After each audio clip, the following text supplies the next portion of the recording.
Mm. From there, we were at Samhain together. Yep. Allures Cave was another big Yep. one. So I published with like different eFirst publishers.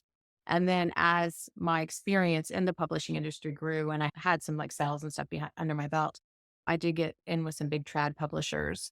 I worked with Virgin Random House or Virgin Books that wasn't required by Random House. So then I worked with Random House. I met some agents, other authors, hooked me up with some cool project ideas. So Adams Media, Running Press, all these different presses.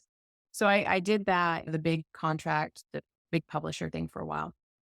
And then I got around 2007, 2008, I got a lot of my first books were coming up contract. They were like a time release contract. And I'm like, I've got contracts with these bigger publishers, but they don't want something that's already been published. They don't, and even if I did, it's like, this is Dragonlord's 9 books plus the VAR, another 5 books. They don't want 14 books before they can get to a brand new book. Nobody's Mhm. going to pick that up and want to publish that. Plus, it's in a genre that they're not actively seeking at this time.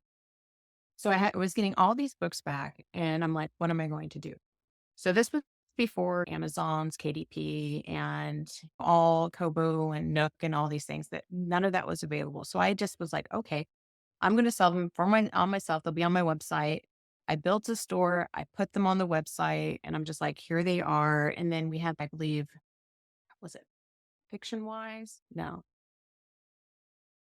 Was that what it was called? Oh, well, there was a couple. Yeah, Yeah. there was Um, some like a few that are no longer around. yeah. And I put them on that. And then Amazon KDP came out for authors for self-publishing. And I'm like, Mhm. okay, great. And I was all in on that. I put all the books out.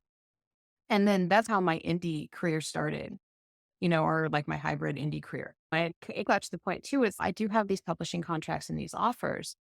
And I'm like, but you know what? I just have a really good feeling about indie.